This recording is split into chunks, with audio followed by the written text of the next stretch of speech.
Hey, what's going on out there, man? It's Wednesday night. It's prime time, man. Y'all know what time it is, man. It's time for y'all to get lit up with this 95 North Sports crew. Me, my boy Kev, my boy Chris, boy Berto had to take the night off, man. He got personal business to take care of. But one thing I will say, man, I keep my boy in your prayers, man, because prayers Right. are always needed, no matter what the situation is. But let's get into this preview, man. New Orleans Saints, Atlanta Falcons, round two from New Orleans, man. If y'all watch the NFC South round table, man, y'all know I already went in on this topic. But again, um, I gotta know y'all quick thoughts before we get into this recap of last week's game with the Dallas Cowboys. I gotta get y'all thoughts, man, because what did y'all think about the trade deadline and the Falcons not making a move? I know what I thought about it, but I want to know what y'all think about it. I'm gonna start with you, Kev, and we're gonna keep it rolling. Clear your let's thumb. let's just Me. yeah, right. Let's just keep it simple. Did I want them to make a move? Of course. I would have loved for them to add a piece. But the way the chips were falling down, I'm not upset at Terry, especially with the reports of the Giants being greedy on that high draft pick for Aziz, who they're trying to capitalize on this one productive year. Don't get me wrong, Aziz would have been nice here as a rotational piece. I think he would have taken some snaps away from James Smith Williams, but I'm not mad at it. If it was a Right. big home run play like a Trey Hendrickson, Max Crosby, Miles Garrett, if that was in play and Terry didn't go all in, yeah, I'd be upset. But all in all, we're fine. I know everyone's anxious for the pass rush. I actually told this to someone that made a comment, why can't our defensive line be like our offensive line? Well, our offensive line, for those of you that are diehards and follow the team, it was built over time. It wasn't built over one offseason. It took trial and error before we found the five guys that actually made the most impact. So it's going to be the same thing for the defensive line. And it started with this year's draft when we took all those defensive linemen. So I'm not upset about the trade deadline. Chris, go ahead. Well, we talked about it when it was going down, man. I didn't have a problem at all. It comes to time where you have to go all in, and a time where you kind of got to hold what you got, and that's exactly what Terry did, man. I mean, he's made other moves for the Atlanta Falcons salary cap, signing guys, draft picks, and whether they hit or miss, so we still have some that has hit. I believe he's going to hang his hat on his past experiences and also knowing when to pull the trigger and when not to help get his extension. So I wasn't mad at all. Of course, I wanted them to make a move. Hell yeah, still do. But at the end of the day, I understand what's going on, and you don't go ahead and just mortgage the Yeah, and farm. I'm gonna recap a You little bit. don't do that. I'm There you go. That point blank what it comes down to. And you got to think about the upcoming off season. After the season is over, you got guys on the roster like Justin Simmons, who's going to need a new deal. You have Matthew Judon, who I think may end up, being a one and done in Atlanta. And I know y'all saying we wasted a third round pick, but as I was told by one of my followers, you get a compensation pick for a guy like that. So Right. you really don't lose anything. So at the end of the day, you just got a lot of contracts to work with, and why complicate things when you're at 6-3 and you winning with the line with the roster that you have, and as you saw against Dallas, you can just keep switching it up until you figure out the right rotation, and just keep building that way. But Yeah. speaking of Dallas, man, Dallas Cowboys, man, 27-21. It really wasn't as close as what the score indicated because the Right. Falcons had the game won at halftime, to be honest. Um, there were a lot of questionable play calls in this game, man, from both sides. But I think the Falcons clamped down when they needed to. Y'all know the second half adjustments, all that good stuff. Um, you look at Kirk Cousins, 222 yards and 3 touchdowns. I'm glad he don't have as much pressure on him as he had a couple of weeks ago against Tampa when he threw for 500 yards. They're balancing it out, and now you see Bijan another game over 100 yards from scrimmage. I think that's his fourth in a row. So, what do y'all think about this Atlanta Falcons offense? Have they found their stride? Can they still find ways to grow? What's y'all quick thoughts on that? Oh, I think they've found their stride really well. The only thing that I think they can improve on offensively is the run scheme. I've said it from Right. week one, is just the creativeness, and not just creativeness, but the ability to switch up. I really think if we switched from just strictly an outside zone and inside zone team to more split zone run schemes, duo, let our offensive linemen double team and tee off. I mean, hell, we've seen Chris Lindstrom and Caleb McGarry drive guys 10 yards, 15 yards down the field together. So why not allow them to do that and let Tyler and Bijan find that hole, cut back, whatever, because those two guys are so dynamic. So really, that's the only gripe I have. I think Zach Robinson was in his bag against Dallas. I think he can do the same thing against New Orleans because they've had injuries, yes, but that defense, even with Dennis Allen there, it's kind of fallen off. And I don't expect them. Yeah, they have the energy from their interim, but I don't think they're going to make a huge jump in 1 week. Agreed. Yeah, man. I enjoy what the Falcons are doing. We know Zach Robinson, we had to give him some time, right? And now he's Right. starting to, put it all together for us. The Falcons offense is like one of the best offenses in the league. Let's just go ahead and say it. It really is, and it has potential to get better. As Kev was saying, you start mixing up with the run schemes, and you also like getting the balls out to your playmakers. It's really pick your poison. And I enjoy the offense. It's going to be some games to where maybe Kyle Pitts is the guy, maybe Drake London is the guy. It's really going off of the flow of how the game is going, and I'm cool with that.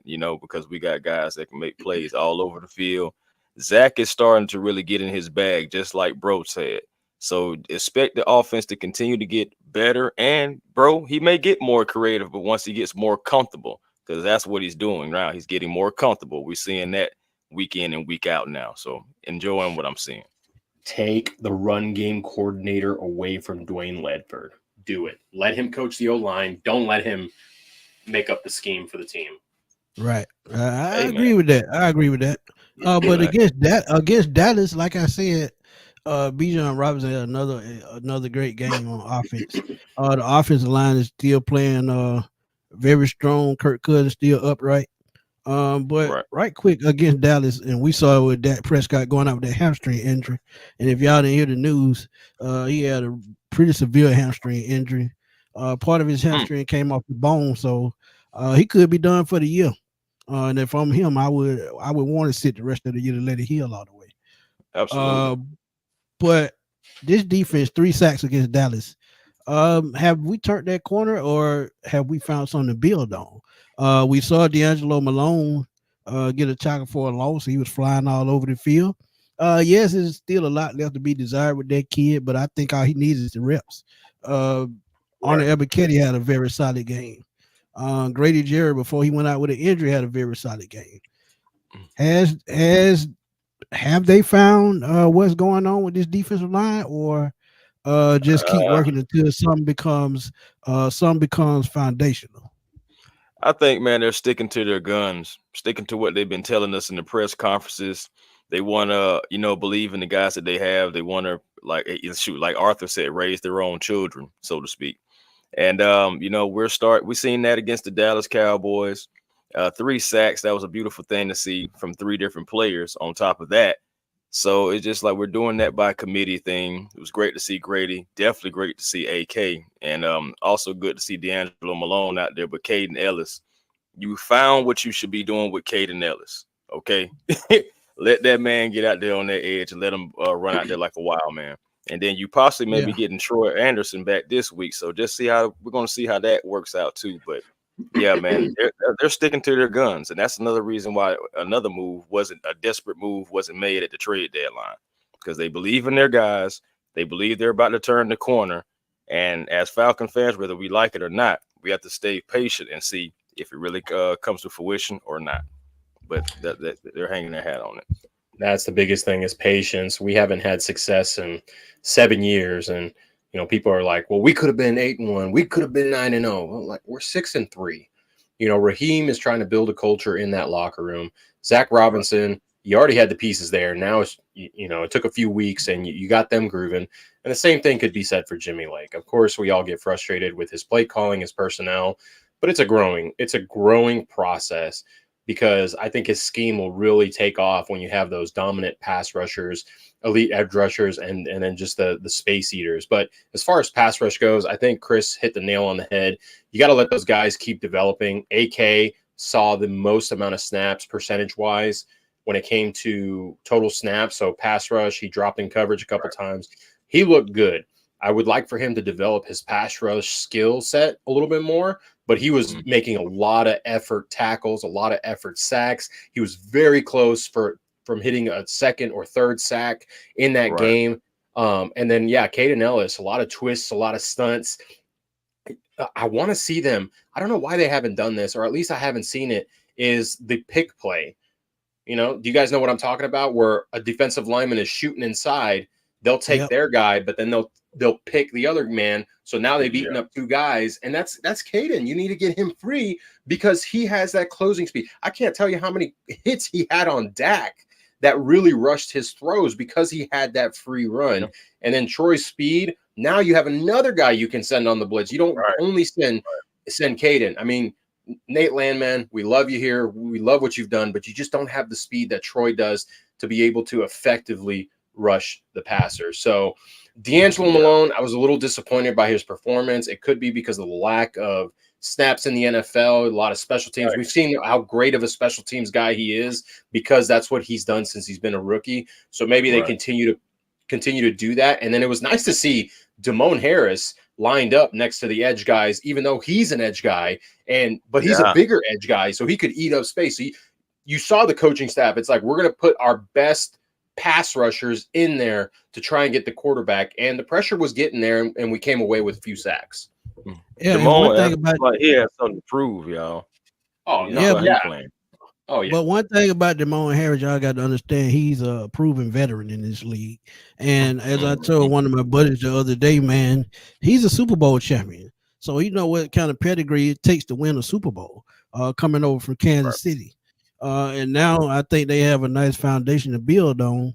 And we talked about Caden Ellis. This is the reason why they got him from New Orleans, because they knew they were going to need pass rush help. So now when J.D. Bertrand comes out of concussion protocol, Troy Anderson comes back. He comes back from that knee injury. Now you got a guy you can put on the outside while those two man the middle. And let's not forget Rashawn Evans, who's also familiar with this core players from his time here 2 years ago. So I know,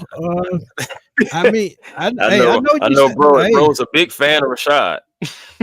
I liked it when he was here his first go around, but now, I mean, we got other guys. I'm just saying, but it's depth. Yeah, it's depth. So hey, that's all I'm saying. But they have a nice foundation, man, to build on from that pass rush during this game. So now all they have to do is figure out what personnel goes with what. And I think we may be cooking with fish grease. And playing a team like New Orleans coming up this week, whose offensive line is banged up as well. Derek Carr, who if he has to carry New Orleans, this game will be over by halftime. Well, that's the biggest thing. Right? That's the biggest thing, is making him carry. Just like we want Baker to beat us, we want Derek Carr to beat us. We want Derek Carr. Yeah. But shout out to our boy Berto. He said here's another take. Falcons do better with late round picks than early picks. Terry Fontenot and staff could value those late round picks more than anything, and I agree with that 100%. And that's been a thing with the. That's been a thing. Hold on. Let's look at the first round picks for Terry. Kyle, Drake, Bijan, okay, and then Penix, which of course Penix hasn't played in NFL. So that's an early round picks that have been successful. I think what Berto's saying is the second round. Yeah, I think that's what. Okay, yeah, that second and third round has been a little third round tricky. Little SS tricky. Yeah, been a little SS. Hey, another point though too about the defense, fellas. Just another quick point about the defense on why the Birds probably stayed pat. Other than the Seahawks game, bro, we don't give up a lot of points in the second half. We're a better second half team. We make the adjustments, and whatever they're saying in the locker room to the guys, they're buying in, and they're shutting guys down. They're shutting teams down. Like I said, outside of the Seahawks game, we have been shutting down teams, and teams have not been able to just tee off on the Falcons. So that's another thing just to take in consideration too. They see success and they like, we don't have to go out and make a desperate move. We're not a desperate team. We're winning the division. We're a third in the conference. We're tied for the best record in the conference with the Lions. We have a lot of good things going for ourselves. There's no need to go ahead and sell the house. Yeah, No, that's true. 53 to I 3. agree. Early score prediction here for the Dirty Woo! Bird Hey, Nest. I got to start that one and bring that one back later on in the show. Man, what? But yeah, man, that Dallas game, it really catapulted us. And I think going against these next two games, which both could be trap games, because Denver has a good defense, and New Orleans just because it's a rivalry game. We all know, throw the records and the stats out the window. They may come Yeah. in and play hard for that coach, and who knows? That's why I said they come in early, knock them out. But let's slide Don't on hang into that around. New Orleans games. Since we got Dallas out the way, let's slide on into New Orleans. We Mm. going into New Orleans, man, 6-3.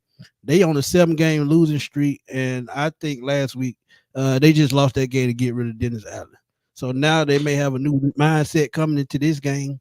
We talked about Derek Carr, but one person we got to worry about, and I've said this, Alvin Kamara, we all know, last week Yeah. over 200 yards from scrimmage, had a hell of a game. Well, Now you look at what's going on against New Orleans, and I talked about Derek Carr, but y'all right quick. Y'all give me y'all thoughts on what we're gonna have to do defensively against this New Orleans Saints offense. go ahead, bro. Hmm. The simple answer is obviously stop Alvin Kamara. And the way you do that is set the edge. They like the outside zone just like we do. They like it more in a toss pattern. They play action pass off of it. So if you can limit the outside runs, you stop one. But the guy that left the game in the first matchup against the Falcons has returned healthy. One of the most annoying players to watch because it seems like Ever. no one figured out how to tackle him. And that's key. Do not let him get going downhill. And when you have a chance to make a tackle, wrap up. I'm tired of seeing guys just fling bodies at him. He's a big guy. As much as I don't want to give him praise, he's a big guy. That's not enough to bring him down. If you can limit the run, we're going to get better because Troy's going to be back. Okay, I like Jimmy Lake has kind of figured out because you saw it in the Dallas game. He was running a lot more 5-man fronts, and not just with Caden on the edge. He was having Ebiketie and Judon with 3 down linemen. So he is committing to stopping the run. I'd like to see a more 6-man front like we saw the Chiefs try and do against the Buccaneers. That was them saying, you're not going to beat us with the run. You're going to beat us through the air. And if we can do that, Derek Carr has no Chris Olave. He has no Rashid Shaheed. He's going to make mistakes. Jesse Bates and Justin Simmons, one of them will get a pick 6. Agreed. Yeah, indeed, man. Chris? You have you got their receiver is going to be like Cedric Wilson Jr. And honestly, you can't let him be a guy that breaks out and do anything. I don't believe that we will. I believe we're going to come into this game disciplined because we learned from the Seahawks game. I believe we really did, and we got to continue to get better. This is a perfect game to put your foot on the gas and take care of business, man. Seriously. Shout out to Debo. What's going on, Debo? Debo vibes. What's up, man? Because because it's Falcons and Saints, we're going to get the Saints' best shot, however it is, their best swing. We're going to get it. And how many weeks have we been doing this show? It's the Aints. Good. It's the Aints on this show, man. Come on. My huge mistake. The Aints. What the Aints are going to try to do is swing and give us their best shot. We're divisional rivals, hate week, rivalry week, whatever you want to call it. But so we got to be disciplined, y'all. We got to stop there. We got to stop Alvin Kamara, make them one-dimensional. Derek Carr, I don't believe in any stratosphere, any millennial that he can beat us, especially with that defense and especially with the pieces that we're getting back on defense. And, of course, on offense, man, control the time of possession, make it easy on yourself. Let those running backs tee off. Let Tyler Algier get him some of that Louisiana gumbo on his cleats or something, man. Hey, I'm just saying we can make it easy for ourselves this game while we're also fine tuning. That's all, man. Use the 8 ain'ts as a stepping stone, man. Make them 2-8. The 2-8 Yeah, ain'ts. I love it. yeah. Sound got a little ring to it, Eh, don't you think? Oh yeah, it does. Hey man, and it's the second week in a row that we play on a team that can't stop the run. So just take advantage of it. I would love to see Tyler Algier a little bit more in this game because we played the I Saints the would. first time. He had a pretty good game. So you go follow that game plan again. You talk about a team that's given up, I think, 150 yards rushing the game and Yeah, 376 yards total a game. So you would be bro. able to They give pass, up you would be able six to run. yards per play. They give up That's an average crazy. of 6 yards per play. That is crazy. I mean, look, yeah, how can you be an NFL team giving up that kind of yards a play? I mean, I'm a just play. saying, bro. So I Six mean, look, yards per play. one thing that for sure, I think Kirk Cousins will be clean this game because Granderson, Cam Jordan, those guys up front, last couple of weeks they've been non-existent. The age is starting to show. Demario Davis, he had a pretty good game last week, but at the same time, with Kirk Cousins the way he's playing the last month, he's probably the best quarterback in the NFC the last 4 games. Right. So he's getting into rhythm with the play action. And like I said, if they run the football, giving up 376 yards a game, Kirk Cousins should have probably a 300-yard game too. So Man, this is why I let's drop said, a 40 burger on these boys, man. Why right, not? that's why I said they might as well come out, hit them in the mouth. And if they do that, jump out to a fast start, they won't catch up because, like I said, if you're going to force Derek Carr to beat you, um, I think you have an excellent chance to win. Shut down Alvin Kamara, shut down Taysom Hill, shut down that run game, and force Derek Carr to beat you. Hey, that's the key to victory for the whole game. So look, Right. um, but as far as we talked about the pass rush against Dallas, against this Right. offense, what guy do you think needs to step up the most on defense against this team? Hmm. Go ahead, Chris. Hmm. I'm gonna go with AK. I'm saying build off of the game versus Dallas. See if you can start like stacking sacks. It's against these teams. It's showing that you are that pass rusher that we need. That we don't need to go out and make no drastic moves because we got some in house. You're just a late bloomer. I would love to see him build off of what he did against the pressures and the quarterback hits. I would love to see AK build on it. We need to see our young guys build so we can know what we have. And that's what we've been talking about on the show, period. See what you have. So, AK, I would love to see you, what I'm saying, generate something on that pass rush. Of course, we want the whole entire line to do something, but AK, man, you got to be that guy. You do. I'm gonna go to the guy that's gonna be playing and hasn't played since the first matchup. It's Troy. I need Mm-hmm. that speed on that edge. Man, going back and watching the film from the first matchup, it was evident how much of an impact Troy had being able to avoid those blocks, those offensive linemen trying to reach him and get to Kamara and at least hold him for the rest of the defense to come in and clean up the tackle. Right. The Falcons have severely missed it. We've talked about it on previous shows. Nate Landman doesn't look like himself. It could be because of the new defensive scheme. He could be more hurt than they're telling us, and he's just playing through it. Who knows? Mm. But Troy's speed, the ability to get to the edge and recognize as quickly as he is, because that game he figured it out. And in coverage, covering Kamara, I mean, that's gonna be huge, a huge boost. I know Jesse and Justin will appreciate it. Watching it in front of them, they won't have to worry as much up in front of them. It'd That's be true. interesting And to see D'Angelo Malone too, man, and see if he get any more snaps this game too. Because he should. we're talking about speed. We're just saying like Malone and Anderson out there. You got two guys that got speed and athleticism. I need more effort out of Malone. I'm sorry, the effort was I not agree. on film. He needs I more agree. effort out there. But it may Yeah, be snaps, just like we were saying before. It may be snaps. yeah, because sometimes if you're not getting the proper snaps, you could be out there on the field losses like you don't even know what's going on. So it wasn't an effort; it's just being lost in the playbook. So I guess that's what they were telling us when they say he need to earn his way on the field. So they let us see it firsthand. So now I get it. Right. But Right. Christian Lewis, Christian Lewis said the Aints desperate for a win, and members of their Right. team said the best way to redeem themselves is to win against the Falcons. And that's a Absolutely. great point. And y'all please go check Christy out. Lady Birds or AFN. Christy, drop it in the chat, and I'll put it up on the screen. But her and the ladies, they do their thing, man. We have women that talk Falcons football too, so y'all please go check that out. Lady Birds of AFN. But again, that is a great point, man. Once Troy gets to going and Landman, I hate to say it, bro talk, but I think that is the problem. He just don't fit the scheme. He's a 4-3 line. He's a 4-3 linebacker. He used to got big guys in front of him. When he has to move and cover and do all this stuff, hey, maybe that might be a little bit too much for him. So maybe that's why they only signed to a 1 year deal. He's a downhill thumper, so it's just maybe he's thinking too much. I mean, he may be thinking too much instead of just reading and reacting. Tony, right? I agree with that 100%.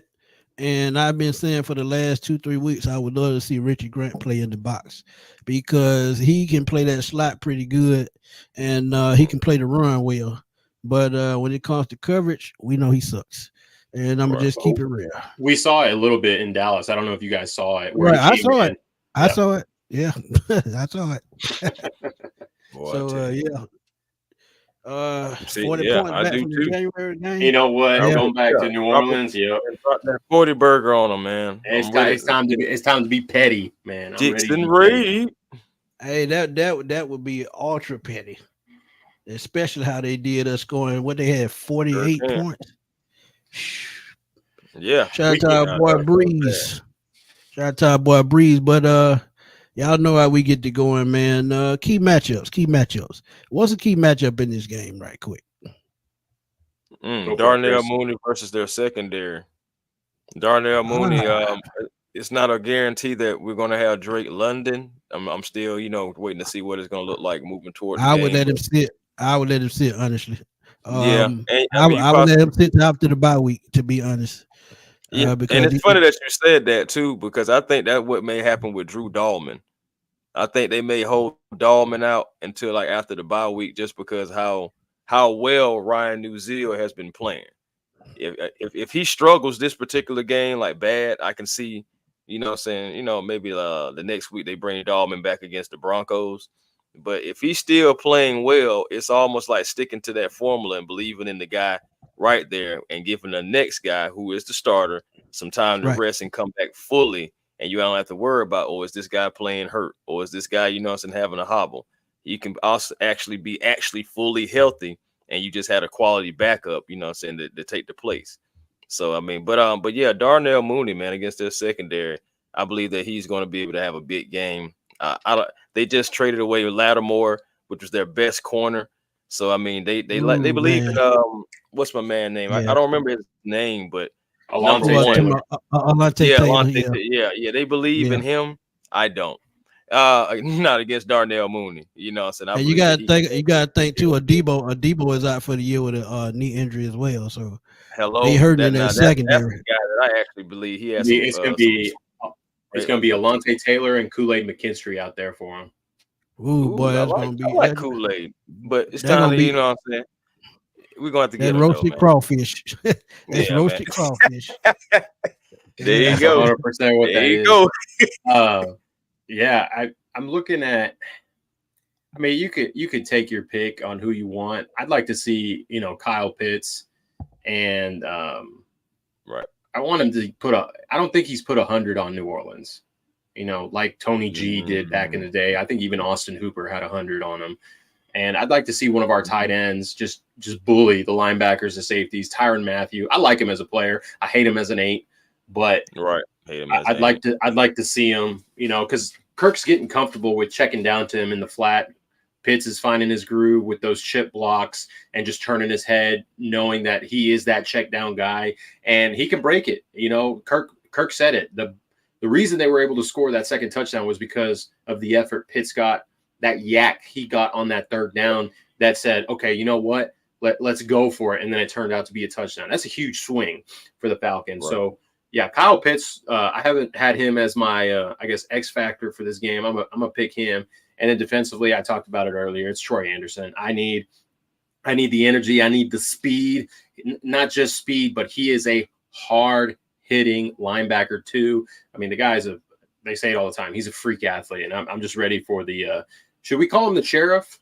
the storm or the what's it called? State trooper. I need my Oh state Lord. trooper. I need my state trooper in the middle of the in the middle of the defense. But yeah, him stopping Kamara and Taysom Hill, that's going to be crucial for the Falcons to really have success against the New Orleans Saints. And we don't need to give them a glimmer of hope in this game because No. we know they're going to come with energy. I mean, Raheem talked about it. Kirk talked about it in 2020 when Dan Quinn was fired. Raheem's first game was against Kirk in Minnesota, and the Falcons hung 40 on the Vikings and really kicked their butt. So we don't need that to happen to Atlanta. Could you call it a trap game? Yes. Raheem doesn't believe in it. He just believes in going in and handling your business, which I agree upon. Stick to your game plan. Know what you can do and execute because this isn't the same New Orleans Saints team. They've hung on to the meat on the bone, and there's no more meat on that bone. They are going to be in a full rebuild finally, and they're going to be bad for a long time. So it's time. They're down, and it's time to kick them while they're down. Oh yeah, Facts. most definitely. Stomp them in the ground. Exactly. I agree with Tremel.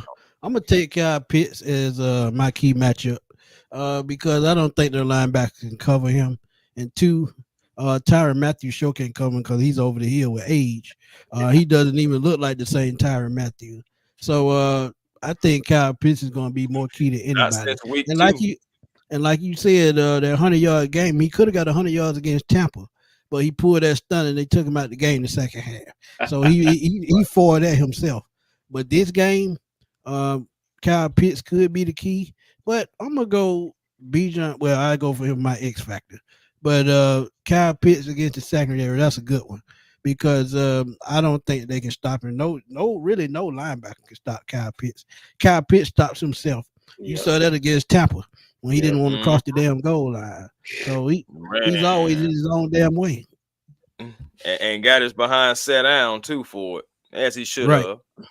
And they are wearing paper bags in New Orleans again. So happy days are here again. Hence the name. I'm waiting for someone to have it on their paper bag. Ain't. And I'm taking a picture and I'm going to make sure I tag our good friend TJ from the other side. Gotta tag TJ. Gotta tag him. Man. Like, man, hey, good buddy. Hey man, he was so happy.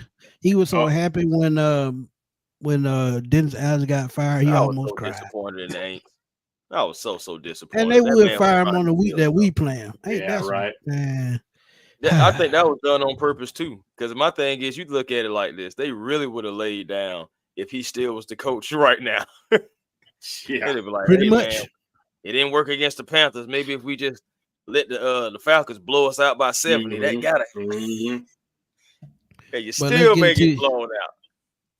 Let's get into the X factors right quick, man. And I'm gonna start it off because I went with Kyle Pitts on my key matchup. But my X factor, I think, is gonna be Bijan again. 4 straight games, 100 yards from scrimmage. I think he can make it 5 real easy. And this may be the game where he explodes and probably runs for 150 yards. And the reason why I say that, the way the play action is going to be working this game, they're not going to know which way the Falcons are coming. So Bijan, this game, I think eats. I think he gets at least 125 rushing and at least 50 yards receiving. So I'm gonna give him 175 yards from scrimmage because, like I said, they're giving up 376 yards a game. So you got to take advantage of that. And the way Kirk Cousins is playing, if Bijan doesn't get the football to play action, they're going to hit the same deep every chance they get. So look, Darnell Mooney could have a big game. It's just so many ways that this game can go. Because as I looked at that depleted team last week against Carolina, they just looked defeated. So now, hey, it's time to just start trusting the process, rebuilding. Right. I see Bijan as my X factor. Okay. Well, I know I gave y'all one of my X factors already. It was Arnold Abracadabra this game. Stack those performances, get some confidence, and give the Falcons some sacks, man. We need sacks, man. So you're a young bull on the team, saying go ahead and get the sacks, man. So Arnold Abracadabra on defense. Offense, I'm gonna say Kirk Cousins, and it's not as crazy as you think. Kurt, you're already loved in Atlanta. Let's just keep it real already. You want to really cement yourself, go ahead and drop these aints right where they stand. Sweep 'em. Go ahead and bring out another broom and sweep the aints. The Bucks were great to sweep. You sweep the aints, now we're putting yourself in a different stratosphere, my brother. You have all, I know, man. Not well. We'll talk about that. But yeah, man, just Yeah, Kirk I don't Cousins. get. Go ahead. Keith. Hey Keith, I ain't got no super chat. I got demonetized, so I won't be back to being monetized until after Christmas. Yeah, But man. Come on. We working on it. yeah, Though. man. Yeah, we working on it, man. It's all good. I do it for the love anyway, not the money. There you go. There you go. Chris, did you wrap up your thoughts? Yeah, I guess he did. Go ahead, Kel. Well, what I was going to say on Kirk Cousins, already being loved, he's received more national attention and love and media grab than Matt Ryan ever did in his 14 years in Atlanta, which is crazy. Crazy. Crazy, because Matt Ryan was doing this year in and year out. It's just, Kirk Kirk is that knight in shining armor coming to save the Falcons. He turned around the offense with Zach you know that ad lib got him that fame. When you like that. Oh yeah, like that. You like that. Yeah, and then media. He's swag surfing, and he's talking about talk your trap, walk into your trap. Doing all these things. That Matt Ryan, I love Matt Ryan, but Matt Ryan was very professional to a T. He was just cut and dry professional. But hey, he was himself though. Yeah, he was himself. He was himself. He never tried to be nothing that he wasn't, and I love it. You know what I'm saying? The same thing for Kirk. Kirk just has that alter ego, and it's cool, man. You know what I'm saying? He welcomes it. Kirk Cousins is the vanilla ice of quarterbacks. He just got he just got that type of personality, man. He does. He's got that second personality that comes out, when he's around his teammates. He's very, very, polo jeans wearing type dad, but when he gets around his teammates, that alter ego comes out. Kirk O'Chains comes out, and I think that's why the city loves him so much, and the media loves him. I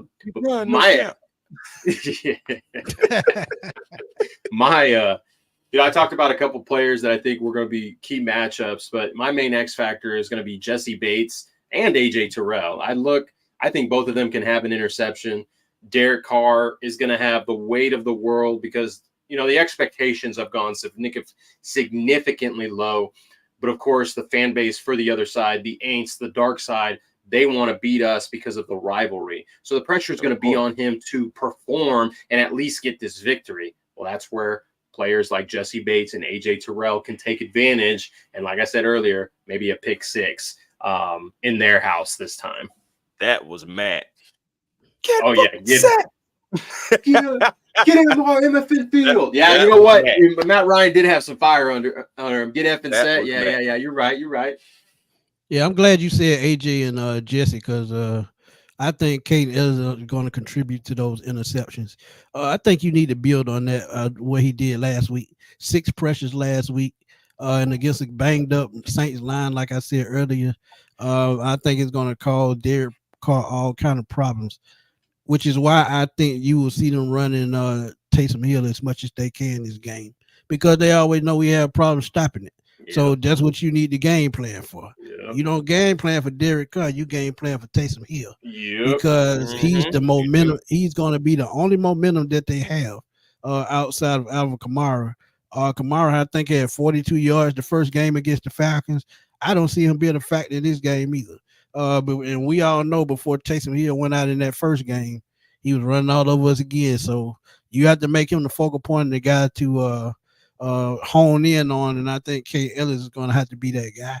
If Troy Anderson comes back, he will have to do the same. But those linebackers are going to have to contain Taysom Hill. So that's going to be my defensive X factor. Carr caught a lot of heat for a lot of it. Yes, he did. He's known for throwing hospital balls. Oh yeah. I don't see how Devontae Adams put up with it like he did because that was tough to watch. You lose. You lose the respect. You lose the respect and trust from your other receivers. It's like, I'm not going up for that. You're trying to get me killed. That's what made players like Tom Brady, Aaron Rodgers, Matt Ryan, all those greats, because they were looking to protect their receivers and that's how you earn Right. respect and trust. And I think sadly for Falcon fans, this is the last year we see Derek Carr as the starter. I But think so.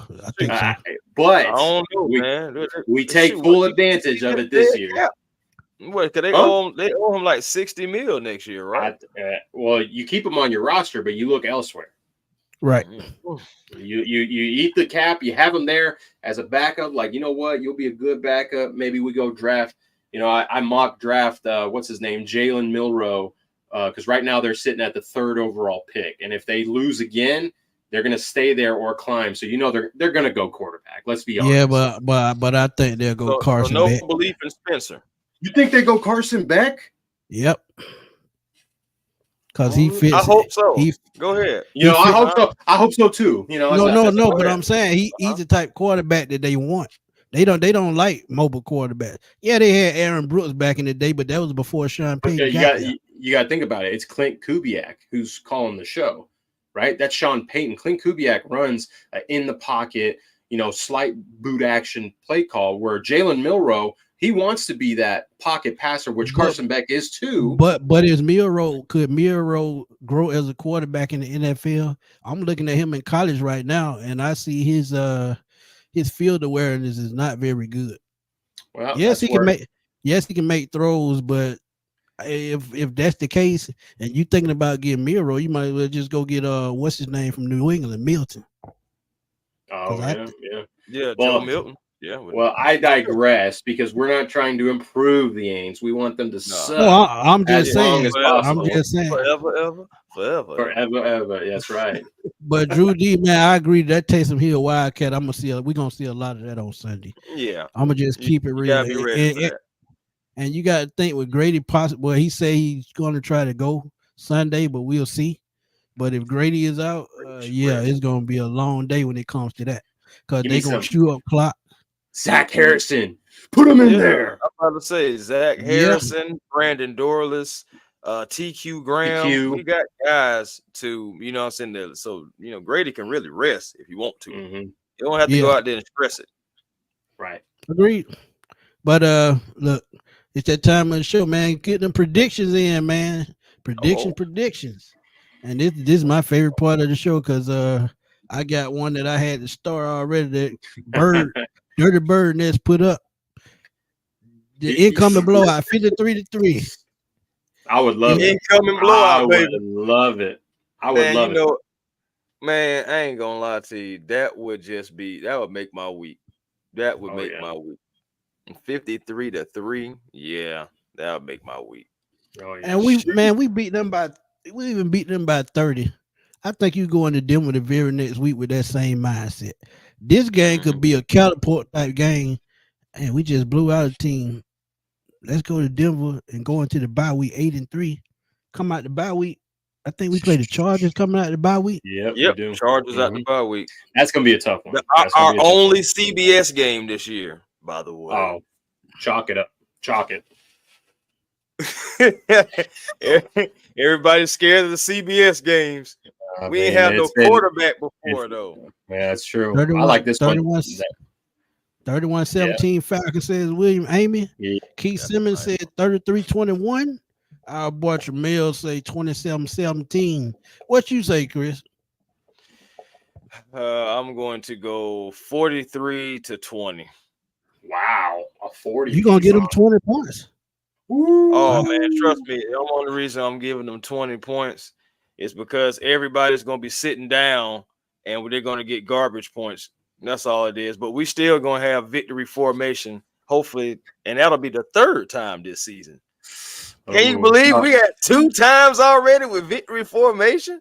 But this time, victory formation to a handoff and it's a touchdown. We got to get back at them. Because I'm not mad. I'm not mad at that, bro.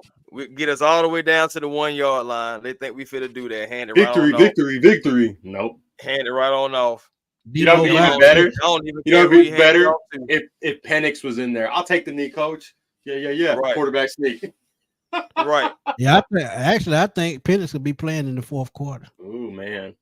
Well, I'll give you mine. I think, like Chris's point, I think we're gonna control the game a lot. I think they're gonna get some garbage points because We're going to be sitting back playing soft coverage. So I have this game Falcons 28, Aints 24. Wow. So it's that close, but I can't give him that kind of credit, man. I'm I going got 30 to I'm going 30 to 13. And like I said, they will run Taysom Hill, but once we find a way to stop that, I think the Falcons blow them out after that. Falcons always adjust pretty well the second half. They do it this game, shut them down in the second half. I think they score probably 17 points in the second half and just close it out. So I'm going 30-13 Falcons. Keith said we got 3 top 10 defenses after the bye. Just think about that. Chargers, Vikings, and the Commanders. Commanders. Yeah. Think about that, man. And really the Raiders game. The Raiders game on the back end of the schedule is not even really. We will see our former quarterback that game. I'll tell you one thing. I made a preseason. I have my spreadsheet right here. The only games I've gotten wrong to this point are the Eagles and Steelers. I had them flipped. I had us beating the Steelers and losing to the Eagles. So up until this point, I even marked down that we would lose to the Seahawks. Okay. This game is marked as a W. We won't lose again until the Raiders. That'll be a trap game that we just, for whatever reason, lay down. I forgot about the Broncos. The Broncos do have a top 10 defense. It's the reason why they won some of these games. That's all right. So, 5-4. 5-4, I think. Quick throws. You know what? Pat Surtain, you go sit over there with Darnell Mooney. That's fine. We got Drake London over here. We got Kyle Pitts over here. Oh, by the way, you remember this guy, Bijan Robinson? I hope we take it to him because the guy that coaches that team, it's a lifelong hate for that guy. Facts. Tony Rice said y'all the West. About Ray McLeod, who's gotten into the offense too, by the way. Oh, yeah. And do y'all know that the Falcons have the only team to have two 500-yard receivers and a 500-yard rusher? Right. That's crazy. So, hey, that lets you know. Oh, man. Tyler ain't like crazy far behind. He's not crazy far behind. He have like another good game or two. He's going to be right past it, too. And Kyle got almost 500 yards in receiving. So, man. 497. Right. That's what I'm saying. And if y'all been a fan as long as I have, the last time we had 3 1,000-yard receivers in the same season, 1994. Shit, I was in diapers. Tell them about it. I actually remember it. Andre Rison and Bertie Manuel and this guy named Terrence Mathis. Oh, I know that. I think I know that guy. Yeah. Yeah. I know all those guys. I think somebody told me he was a coach. Oh. He coaching now. Down at that Morehouse. Yeah, he coaching at this school called Morehouse in Atlanta. Oh, wait, we in Atlanta. So hey, he down here coaching at Morehouse in Atlanta. But lovely stuff. Hey fellas, I know we normally don't do this, but I got a question for y'all. Mm-hmm. If y'all just had to pick one coach who's on the hot seat, who would it be? Just one coach now. Go ahead, Smitty. Coaches on the hot seat. I hate to say as far as for us or just in the NFL? In the NFL. Yeah, we're talking about an NFL question right now. I hate to say it, but Antonio Pearson in Las Vegas. He isn't getting a fair shot because that team is shitty. But at the end of the day, the coach is going to take most of the blame. He's already had to fire the coaching staff, and he's going to be next. So I hate to see it, but he deserves better than that. So maybe it's a blessing in disguise. There's another name that I'm looking at too. Mm-hmm. That's a given. He'll walk. Oh yeah, he won't get re-signed. He won't get re-signed. But for me, it's Doug Peterson. Oh yeah. I don't know how he still has a job. I thought he was going to be the first one fired. Honestly. And honestly, I think that's why Ryan Nielsen went to Jacksonville because he know that job gonna be open. Right. I ain't gonna lie to you. For me, dang man, I really want to go 2 different guys. Darn it, Mr. Wallace. Yes, Mike Eberflus. That was going to be one of mine. Eberflus is definitely on the hot seat, especially after what happened last year. They gave him an extra year and got rid of the quarterback. got you another quarterback, got you more weapons, and y'all still looking. Ugh. But my So my yeah, thing is my thing with that situation. Why the hell would you do that? You bring in a fresh quarterback, fresh number one in the draft, but you bring back the same head coach slash offensive coordinator that wasn't doing nothing with the previous quarterback. Make sense? Well, I will say is they brought in Shane Waldron from the Seahawks, right? I don't know if Right. you guys remember seeing the tweet from Jackson Yeah. Smith and Jigba where he was like, Right. "Good luck." And we've seen the transition from Jackson Smith from last year to this year. He's all over. He had what 200 plus this past Yeah. weekend, and Yep. and he's getting utilized by Ben Grubb. And it's like DJ Moore, who was supposed to be this number one, and he was climbing with Justin Fields. The new scheme, he's falling down. plummeting. And it's you like, got rid of the guy that he had 1,000 yards with. you know what though? Exactly. You know what though? I'm not upset. I'm sad for Caleb, but I'm not upset because of Ryan Poles' little antics, sweeping in and taking Montez Sweat and then laughing at the Michael Penix pick. You get what you deserve, but at the same time is you had Keenan Allen, you had DJ Moore, you have Cole Kmet, you signed DeAndre Swift. What was the point of drafting Romo Dunze? Why aren't you protecting? Why aren't you? Olaf Ashnu was right there. You need another tackle. So Ryan Poles, you get what you got. Yep. Hey, I got a sleeper for you though. Since I'm gonna credit Mr. Wallace for taking Matt Eberflus, but I'm gonna say Todd Bowles. Oh, you think so? Yeah, no, I don't think so. If he makes the playoffs as a wild card team, I think he's safe. If he makes the playoff as a wild card team, I still think he's safe because they're still having a solid season, even with all the injuries. Yeah, that's his thing. They almost beat Kansas City last week, and then the week before that. He's just got to. But Smitty, we've talked about it. Situational play calling. Oh yeah, they should have went for two. They should have went for two last week. Saved you Chris Godwin. Situational play calling could have possibly you went for two and possibly not even had to worry about overtime. You know, situational play calling. Who knows? You might have got lucky down in the Mercedes-Benz on Thursday night against the Atlanta Falcons. Nick Sirianni.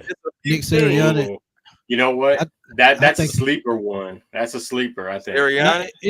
It's not really a sleeper because look what happened at the end of last season going into this season.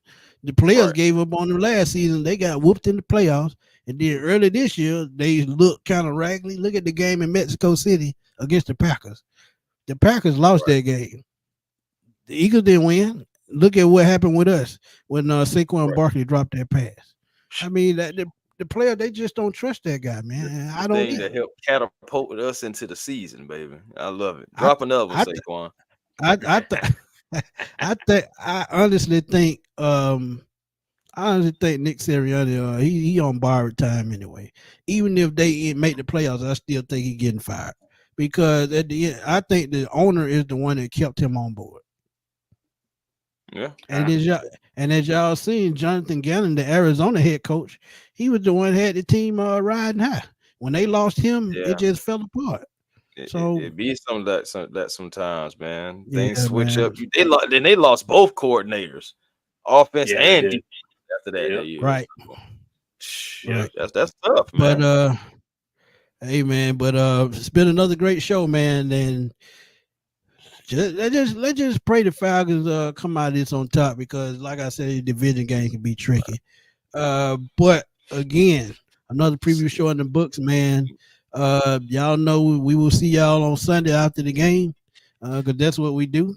Like I said, keep our boy Berto in y'all prayers, man. And you know that's all I'm gonna say about that. But look, y'all know what time it is at the end of the show. Please tell everybody where to find y'all. Oh yeah, man. Hey man, score prediction, man. Again, closest person to the score prediction, man. I got something for you, man. So make sure y'all show up and make sure y'all be ready to respond, email, whatever I need y'all to do, man. Because I really be giving stuff away for real. But of course, man, A1 Forever Sports, the platform on YouTube. Go ahead. Oh, my bad. You can find me. He froze up again. Yeah, you guys can find me on TikTok, daily content, not just Falcons. We do a lot of film breakdown there, in-depth thoughts right there at Dirty Bird Central. On Twitter at BK Squared. You see the handle right here. That also, if you're looking for all 22 Falcons content, that's where you can get it, as well as daily thoughts. You get inside my head because I like to share everything, even sometimes when I get out of pocket. When I get out of pocket sometimes. But yeah, Oh man. yeah, it happens. But anyways, yeah, thank you guys so much for being here. Yeah, man. I'm always getting hated on by StreamYard. Man. StreamYard always doing me wrong.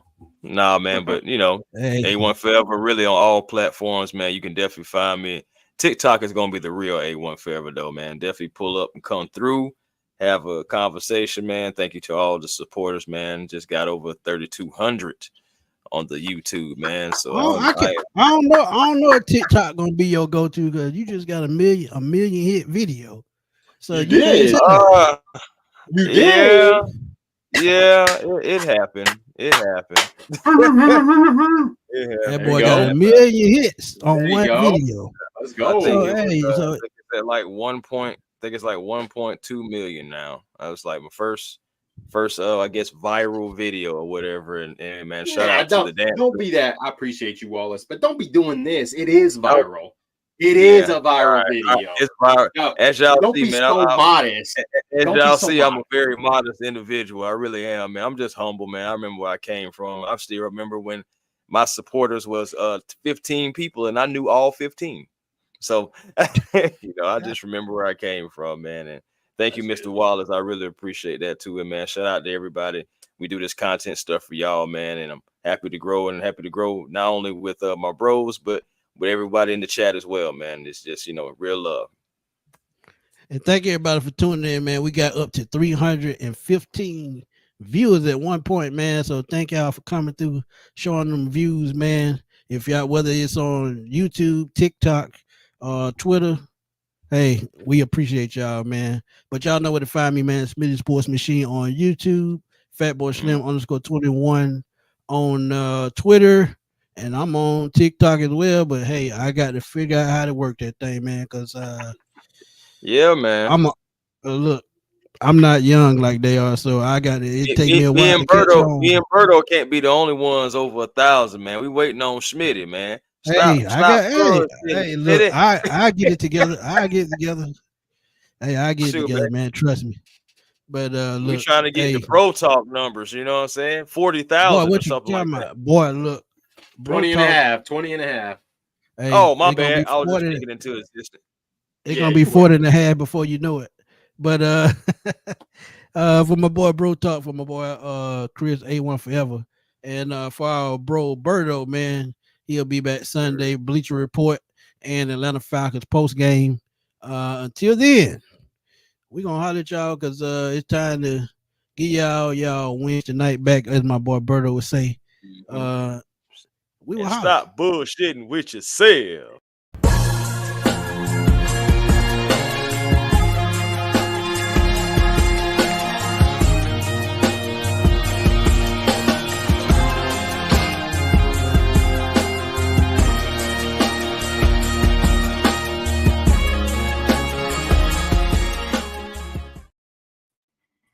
Are you out of control?